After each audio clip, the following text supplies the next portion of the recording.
El observatorio constituyente con Flavio Quesada. Tan, tan, tan, tan. Escuchen a Flavio. Hola, ¿cómo están? Bien, ¿y tú, Flavio? Bienvenido, Todo bien, como todo bien. siempre, a La Voz de los que Sobran. Cambian los colores, se pone todo más naranjo para recibirte. ¿Viste? Ahora está todo Qué naranjito, bonito. tal cual. Con como más si, pasión. como si fuéramos una Fanta. Con mucha más... Un fan shop. ¡Ay, qué Oh, rico! Me encanta el fan shop. En el Múnich, con un completo. ¡Ay, qué rico el Oh, Mule! para mí tiene los mejores completos de Santiago, de verdad, me Cuando encanta. comía completo, iba mucho al Mule. Además me quedaba al lado de la casa. ¡Qué cosa más rica! Qué lugar más bacán. Flavio Quesada, ¿cómo estás para este observatorio constituyente al que agradecemos a FES Chile, por supuesto, y al Instituto Igualdad por traernos aquí a La Voz de los que Sobran?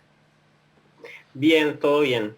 Pero, ¿sabe antes, Ale? Quiero aprovechar de hacer un breve homenaje. Ayer se cumplió un nuevo aniversario del natalicio de Elena Cafarena, que Sí. bueno, además de precursora del feminismo en Chile, fue una gran abogada, una gran jurista, que publicó obras muy importantes, dentro de las cuales una de ellas se hacía cargo de un problema que tuvimos muy presente en el siglo XX y que es importante para la discusión constitucional de hoy, que son los estados de excepción. Y ella se planteó en un estudio que sigue, yo creo, bien vigente e importante volver a leerlo. Se planteó cómo proteger mejor los derechos y las libertades en el contexto de estado de excepción y que no fueran utilizadas la legalidad de excepción como un mecanismo para vulnerar derechos y restringir severamente nuestras libertades a través de arbitrariedad del poder y abusos. Y bueno, es algo que lo hemos vivido recientemente durante los últimos años, y creo que volver a ese libro, que es de los años 50, sigue siendo muy útil para, digamos, abrir nuestro horizonte de reflexión constitucional para los desafíos que vienen. Me encantó. Ahí está Elena. Ahí está Elena Cafarena, sí. Hablando de ella fue, claro, como bien tú dices, ella sufrió en carne propia el abuso, y no solo del patriarcado, sino que además no la dejaron votar cuando ella había estado luchando por el voto femenino, por ser parte del Partido Comunista, Que estaba proscrito. que estaba proscrito A en la esa época. época, pero además del que ella no era parte, no estaba inscrita Seguramente la en ninguna inscribieron para joderla. Po. Sí, bueno, en realidad lo que pasa es que en estas personas que son punta de lanza, bandera de lucha, tienen que vivir un montón de dolores propios, frustraciones, para empujarla cerca. Y por eso vale la pena recordarla. Vale la pena Absolutamente. recordarla a los que van un poquito más adelante corriendo riesgos personales. Tal cual, muy bien. Y gracias por traer la No colación, partimos Flavio. desde cero. No partimos desde cero. Si Exactamente. partimos desde los hombros de gigantes como Elena Cafarena, podemos ir más lejos. Pero bueno, si quieren, comentemos las cosas que han estado pasando en la convención. Porque materia, estamos pues, mucha sí. materia. invitados últimamente, sobre todo la Comisión de Sistema Político. Exactamente, partamos con la Comisión de Sistema Político, qué se rechazó el viernes 18 y qué sí se aprobó, porque entiendo que se aprobó tener un Estado plurinacional y paritario, al menos, ¿no? Solo eso. Sí. A ver, la situación no es fácil, en el sentido que no hay un acuerdo aún político lo suficientemente transversal como para hacer viable una fórmula determinada de sistema político, y en eso se está trabajando arduamente en estos precisos instantes, tengo entendido. Ya se están llegando ciertos acuerdos, pero digamos, se está avanzando hacia ese nuevo sistema político que sea más transversal, más compartido. Se votó el primer informe de la Comisión de Sistema Político y solo se aprobaron, si mal no recuerdo, 96 artículos, solo se aprobaron 3.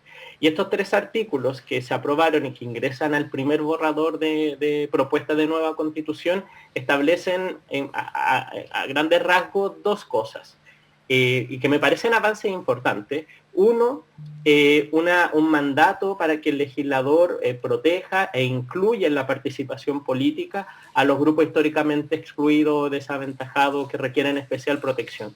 Esto no es menor, porque va a permitir que en un futuro el legislador, por ejemplo, puede establecer medidas de acción afirmativa, como ha sido por ejemplo, las cuotas o la paridad con la fórmula de la convención para incluir a mujeres, por ejemplo, ahora que estamos recordando a Elena Cafarena, o a los pueblos originarios, como lo señala también el informe de la Comisión de Venecia que conocimos también la semana pasada.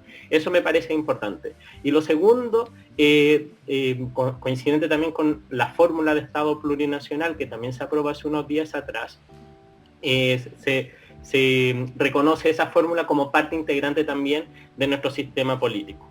Pero se rechazó todo lo que tenía que ver con la Cámara Plurinacional, que pareciera que ahora va a tener otro nombre, y la Cámara Territorial.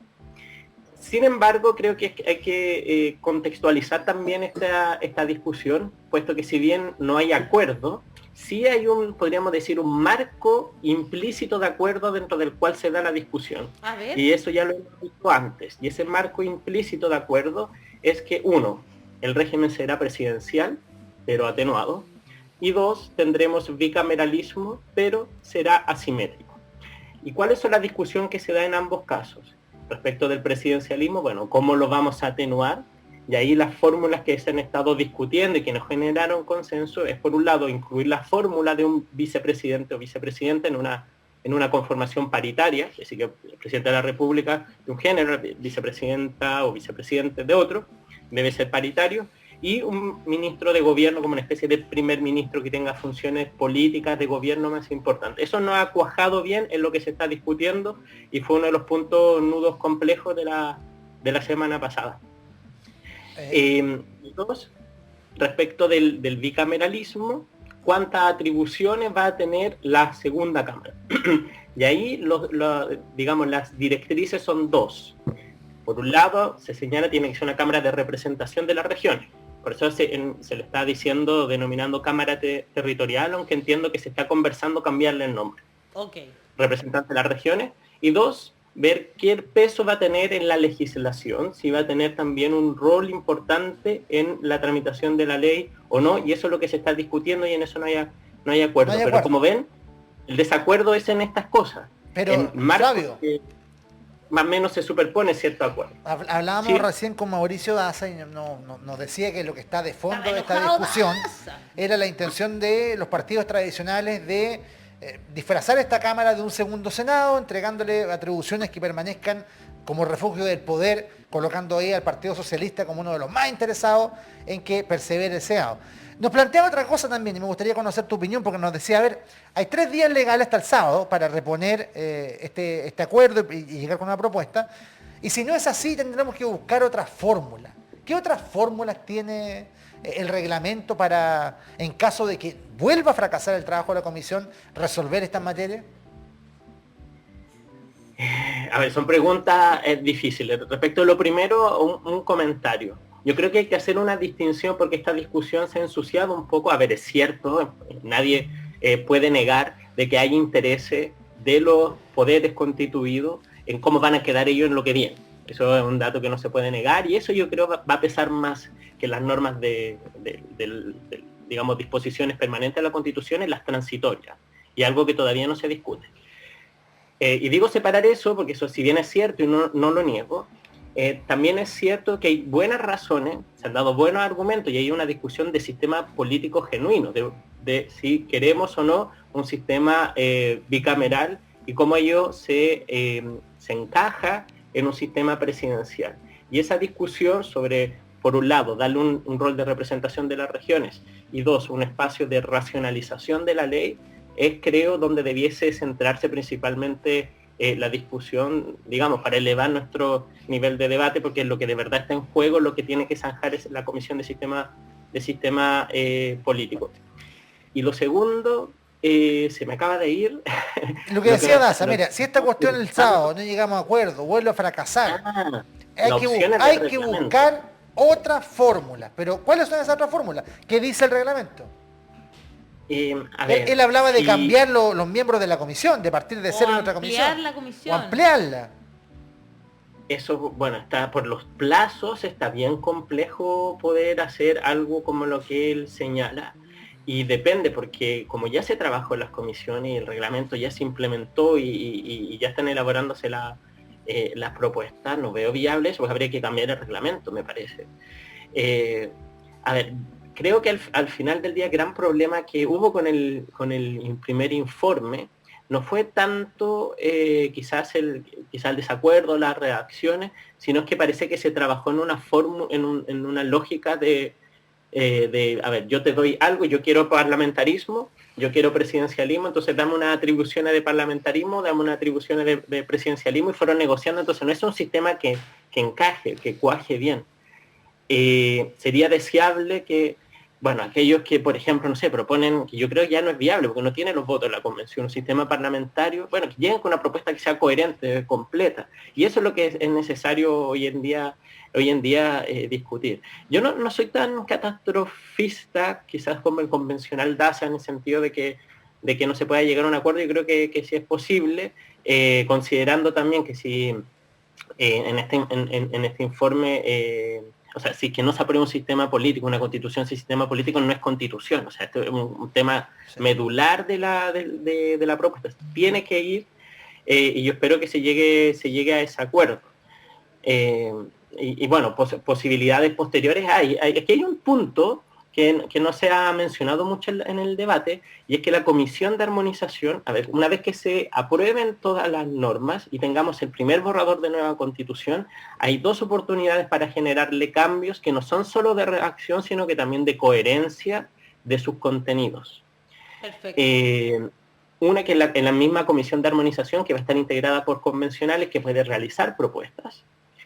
Y dos, una vez que ellos realizan esa propuesta, que va a ser un informe también, el informe de armonización, va a haber un plazo de 5 días para que los convencionales también presenten indicaciones, modificaciones de armonización y coherencia. Y esa coherencia del texto también va no solo en temas de redacción, sino que también se puede interpretar, y creo que si uno revisa el reglamento no lo impide en ningún sentido, puede interpretarse como coherencia también sustantiva. Quizás no se puede cambiar la definición política ya adoptada. Por ejemplo, si se adopta un presidencialismo atenuado bicameral, por ejemplo, y hay alguna atribución que quedó en el fondo incoherente con el sistema, creo que eso sí se puede arreglar. Lo que evidentemente no podría arreglarse, reemplazar todas las normas de nuevo, porque eso ya fueron aprobados y era otra instancia en la cual se discutía. Perfecto.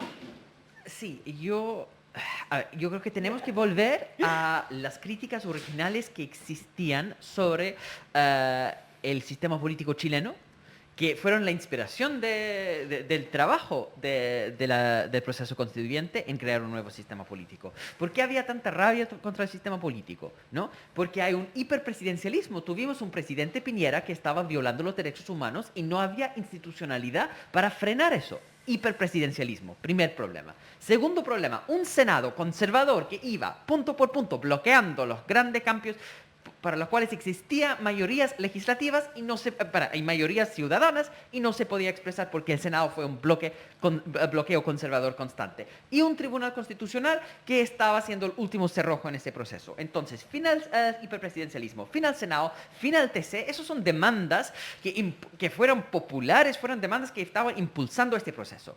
Entonces, ¿qué pasó cuando estaban debatiendo eso en la Comisión 1? Y yo creo que fue bueno rechazar el informe, porque fue, tal como describe Flavio, un desastre incoherente, porque iban aceptando normas que contradecían entre sí. Pero en ese proceso, ¿qué pasó con el hiperpresidencialismo? Si uno quiere frenar el hiperpresidencialismo, uno pone la figura de un vicepresidente o una vicepresidenta, como existe en Portugal, ¿cierto? Que sale del Congreso para tener atribuciones distintas como jefe de gobierno, y si hay un primer ministro que quiere violar los derechos humanos, los saca inmediatamente por una mayoría simple. Entonces hay un semipresidencialismo de premier, como lo dicen en la literatura. Ya con el Senado se elimina, se genera un sistema unicameral, y por el tema de representación territorial, lo que se hace, se pone un sistema electoral mixto que tiene precisamente dos tipos de representantes dentro de la misma Cámara. Unos que son nacionales, de lista nacional, y otros que son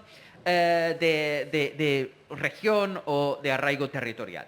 Y después el TC, simplemente el poder se da a la Corte Suprema. Ninguna de esas cosas fueron posibles por la acción de convencionales, muy influenciado por la presión de afuera. Pitearon la posibilidad de primer ministro, eso quedó fuera, y convirtieron en una cuestión completamente incoherente con eso de vicepresidente y con ministro de gobierno, Y el Senado, en vez de eliminarlo, volvieron con ese ridiculez del Consejo Territorial, como si fuera imposible poner representación territorial dentro de un sistema unicameral. Y hay que ver los países nórdicos para ver que eso es falsedad total. Y con el Tribunal Constitucional están diciendo que van a crear una Corte Especial, o sea, volver al tema TC, en vez de ponerle a la Corte Suprema. En cada uno de esos puntos tenemos contra la crítica popular que existía contra el sistema político, una contrarreacción conservadora. Y yo creo que eso es preocupante. Y ahí el rol del Partido Socialista y de Ricardo Montero en ir aceptando punto por punto esas posiciones conservadoras es muy preocupante. No sé cuál es la posibilidad de llegar a un acuerdo cuando van a esos argumentos.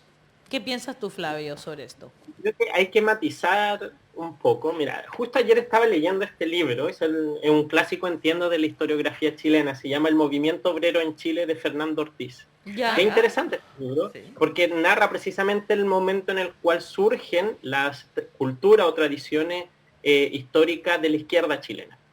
Y precisamente surgen en el contexto en el cual Chile tuvo este parlamentarismo a la chilena.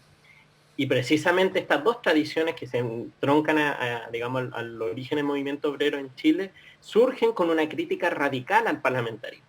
Entonces, por lo mismo, si uno lo mira quizá en perspectiva histórica y luego va siguiendo cómo han sido las críticas que en su momento, no sé, discurso de Salvador Allende, en donde reivindicaba figuras del presidencialismo chileno que no necesariamente eran de izquierda, como Balmaceda o Alessandri en su momento, uno puede entender cómo las fuerzas históricas de la izquierda chilena, porque no fue solo el Partido Socialista el que apoyó, por ejemplo, el presidencialismo, sino que recordemos que fue también el Partido Comunista que, aliándose con la derecha, votó para impulsar el presidencialismo en la comisión.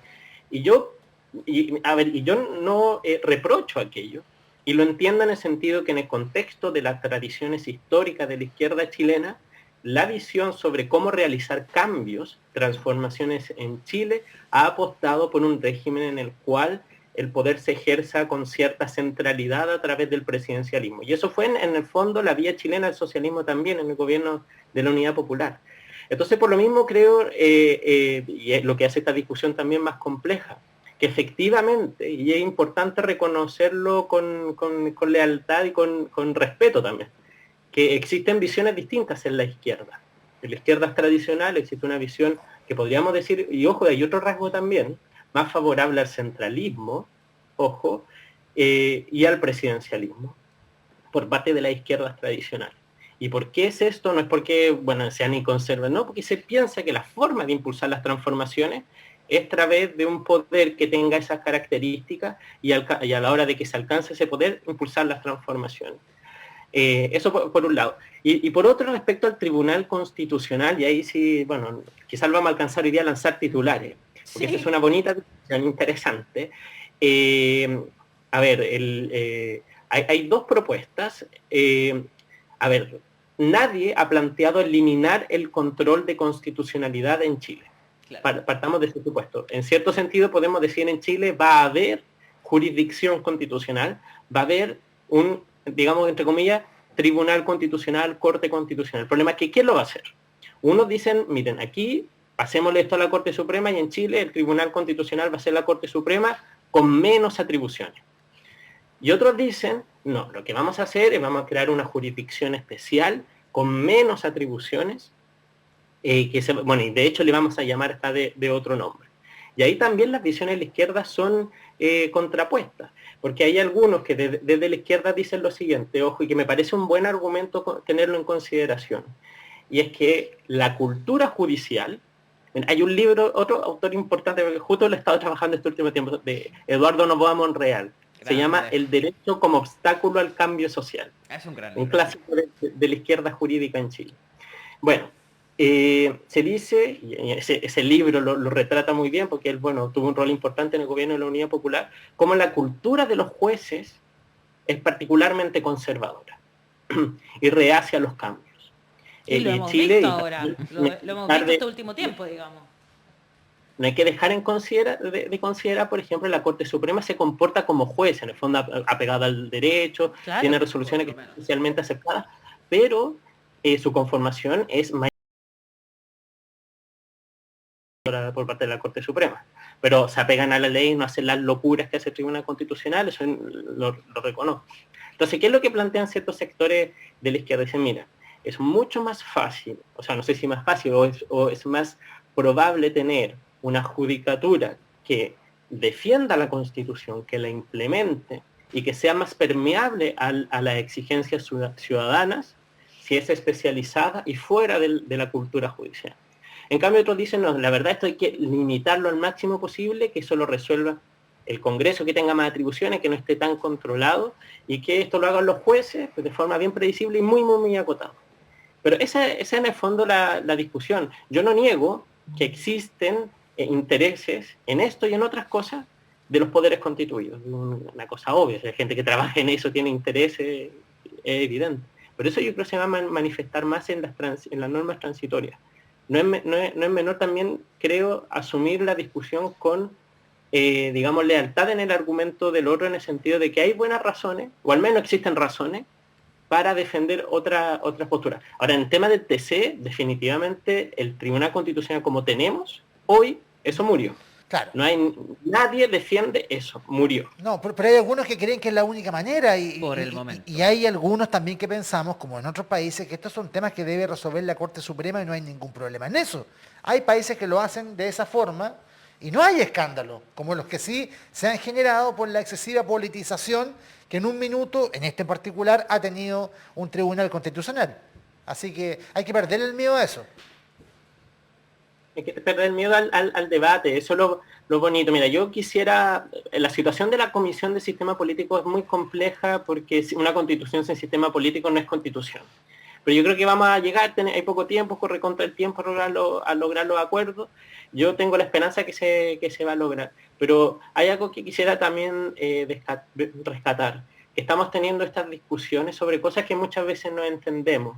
Digo como ciudadanos, como la ciudadanía, que por primera vez estamos dando estas discusiones que en realidad deberíamos haberlas tenido en el colegio, en el ramo de educación cívica. Claro, súper de acuerdo. Estamos teniendo ahora, y al final del día esto es como una gran clase de educación cívica que estamos teniendo a nivel país, a nivel sociedad, y bueno, y por eso también es tan valioso espacios como la voz de los que sobran, que permiten precisamente permanentemente que la ciudadanía se vaya informando, como dice la Ale, la mejor forma de defender el proceso y la convención es con información.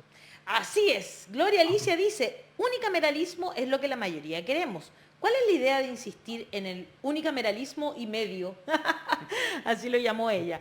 Paloma Córdoba Villarroel dice, no les gustaban los 2/3, ahora puesto que ya no les gustan. Con 50+1 se habían aprobado las normas. Es su punto de vista, no sé. ¿Cuáles normas? Sí, pues exacto, eso podrían ser no mucho es tan peor. seguro. Magdalena Morales dice, ¿cómo se llama el libro del que estaba hablando el invitado? Hablaste de 2 libros, Flavio.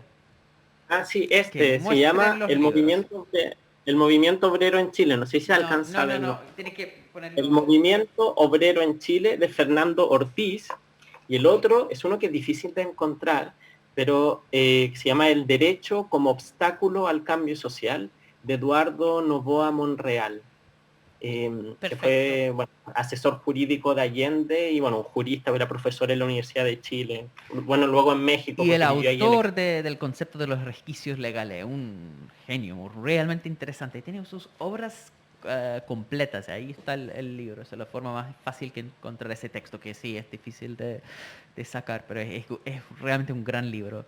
Yo creo que este debate, sí, yo diría que si uno va, porque es una cuestión de solamente el Partido Socialista, o sea, son todos los partidos políticos que iban como y ganaban cada gallito las personas que tenían la posición más conservadora, creo yo. Yo creo que Igual sí. yo me acuerdo Lo que pasó primero con presidencialismo es que ganó el PC con la derecha.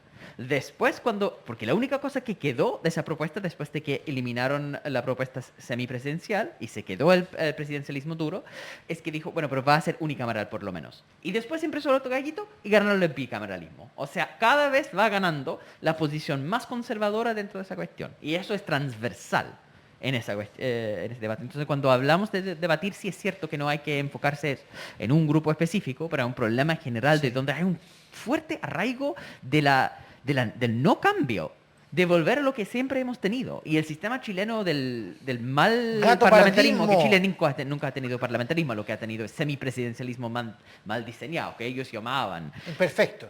Y esa es la propuesta, nunca era que un presidente nombra y el Congreso puede entrometerse en gabinetes. Yo quería comentar lo del Tribunal Constitucional porque me acuerdo que cuando hacíamos Apuntes Constituyentes, que era un programa que lo hacía Daniel Stingo, una vez me tocó reemplazarlo por así un apuro y estuve conversando con, me acuerdo, Fernando Atria y Fernando Atria y había ¿Y qué te decía Fernando una Atria mujer cuando no también, era constituyente? Todavía no, y había una mujer también que no me puedo recordar cómo se llamaba, pero que ambos estábamos hablando sobre el Tribunal Constitucional y ella era más bien defensora del Tribunal Constitucional y de que se le hiciera una modificación. Fernando siempre ha estado en contra del Tribunal Constitucional, pero él me acuerdo que me dijo que dudaba que se pudiese acabar el Tribunal Constitucional en esta discusión de la nueva Constitución. Sí, ahí está. Y bueno, y ahí estamos, po. Interesante, porque estamos justo en ese momento, en que Porque quizás claro. sí podría acabarse el Tribunal Constitucional, ¿no? Porque el gran problema es que dicen, bueno, vamos a tener una Corte Constitucional distinta. Como dijeron, no vamos a tener un Senado, vamos a tener un Consejo Territorial que va a ser completamente diferente que el Senado. Sí, pero al y final le empezaron a dar lentamente atribuciones y iban van- agregando atribuciones. Y quién sabe, están en este momento discutiendo el Tribunal Constitucional, que van a decir que va a ser algo muy distinto y después van a ir agregando lentamente las mismas atribuciones, vamos a volver a donde estuvimos antes. Eso es la tendencia muy preocupante de Muy todo gato esto. pardista esto al final. Cambiar todo para no cambiar nada. Pero Ojalá ojalá que que no. no. Ojalá que paren con eso. Flavio, Quiero querido, añadir dos cosas, antes, muy breve, dos cosas. dale. Bueno, uno, esta misma discusión que vemos que cruza la izquierda, donde a la izquierda hay algunos que dicen presidencialismo, otros parlamentarismo, TC y otros no TC, ojo, cruza también la derecha. En la derecha, los sectores históricamente, y no solo ahora, digo, recordemos la propuesta de parlamentarismo de Oscar Godoy de los 90 y de ese grupo de liberales de derecha, Con el Ignacio liberalismo Walker de también. derecha, que algo como eso existe también, ha defendido y propuesto parlamentarismo en Chile. ¿Quién era? Y los sectores conservadores defensores del presidencialismo. presidencialismo, Esta misma discusión de toda la por vida. ahí. ¿Quién ¿Qué era? pasó? ¿Quién era de la derecha liberal de la propuesta parlamentaria? Alamán. Oscar Godoy. Sí, era Godoy y perdón, después Alamán lo sí. apoyó. Sí, tiene toda la razón. Sí, hay un grupo, es totalmente cierto lo que dice Flavio, es que ese grupo existe. Y respecto al Tribunal Constitucional, y si uno mira más en perspectiva de otros países, sectores progresistas son muy defensores de los tribunales constitucionales. Y sectores conservadores son muy críticos de los tribunales constitucionales. Pasa al revés. Mientras que en Chile es al revés. Claro, todo lo contrario. Y hay postura también de progresistas que defienden, por ejemplo, Tania Buch. Yo intuyo que quien estaba en esa ocasión era Tania Buch, Mira, que es probable. publicó hace Sí. un libro en el cual precisamente uno de sus argumentos es lo que mencionábamos antes, que una forma de permitir que sea más permeable la justicia constitucional a los grupos históricamente desaventajados es crear una jurisdicción constitucional especial. Pero, Y eso Flavio, uno de sus argumentos es otro. Flavio, Era ella. el punto es que los problemas no son las instituciones. Es como nosotros, con distintos tipos de estrategias y con este camino pedregoso, la hemos politizado. Porque el Tribunal Constitucional en sí podría funcionar si no tomaran las decisiones que toma en base a criterios políticos como lo hemos visto en los últimos 20 años. Mira Entonces, que seco este. Flavio, era Tania Buch. La acabo Era de ver, Tania está Buch, acá, mira. ¿viste? Apunte constituyente, ahí ¿Ya? está. solo Tania Buch. Era ella la que estaba ahí, efectivamente. Entonces, Con un un TC argumento. con otra lógica de su integrante podría andar mejor. Po. Ay, Bien diseñado, claro, bien pensado. eso Claro. es lo que ella postulaba, que se yo, podía hacer. yo en lo personal, y consta, porque lo he puesto por escrito, yo estoy por eliminar el TC. Y digo consta porque lo he puesto por escrito. Pero no es algo, uno, ni que me corte las venas en el sentido de que ya si terminamos No teniendo... es lo bueno, a mí más me importa- importante, Sí, claro. Y dos, también yo digo, cuando he conversado o discutido con Tania Buch, yo encuentro que tiene argumentos que son plausibles y A mí valiosos. también me y hacen- pareció. A mí también me pareció. Pueden revisarla, ¿ah? Pueden revisarla. Yo Es verdad. concuerdo con Flavio. O sea, cuando uno la escucha, sus argumentos son plausibles. Y lo mismo me pasó a mí cuando fui al curso de municipalismo y me explicaron por qué podía existir una cámara territorial. También uno empieza a encontrar argumentos a favor. Entonces, no hay que instalarse desde... para mí siempre yo no tengo miedo al disenso. No tengo miedo al disenso, no Sí. tengo miedo a los debates. Y estos son temas que creo que hay que tratar en profundidad y en eso coincido con Flavio. Prefiero 1000 veces que se discuta, que se converse hasta el final. Sí, es mucho mejor la discusión Exacto. que A el hubiesen silencio de los aprobado esto, consensos. claro, y hubiesen aprobado esto así como así, ¿no es cierto? Y hubiese quedado un monstruo ahí medio raro en Sí, la no, Constitución. es mejor que hayan vuelto a debatir. Lo que preocupa en esto es que las propuestas teóricas, que honestamente, incluso que eran propuestas teóricas que eran coherentes en sí. El problema es que la visión del Consejo Territorial que tenía, que era razonable, no era lo que terminó en el texto. Sí, claro, Porque no, sí, iba eso en yo el lo proceso entiendo, de la... por eso. Claro. Y el problema es que Pero es no, distinto no. la propuesta académica que la No nos función en asustemos, no nos No nos asustemos. Todo asustemos, esto sí. volvió a la comisión y esperamos, como dijo Flavio, De aquí al sábado. que prontamente De aquí a de sábado lo resuelven. De aquí al sábado nomás. salga Sí. humo blanco. 2 comentarios de nuestra O sea, ¿fue una comunidad. esperanza o una predicción? Porque le Sí. podemos responsabilizar después. Cuando El vuelva sa- la próxima claro. semana, No, no, vamos no. a ver si han logrado. El sábado lo quiero conectado acá. Perla te felicita, Flavio, por tu hilo en Twitter sobre Elena Cafarena. Y Tejedora dice, seco Flavio, hasta recomendó libros. Saludos para él. Un abrazo.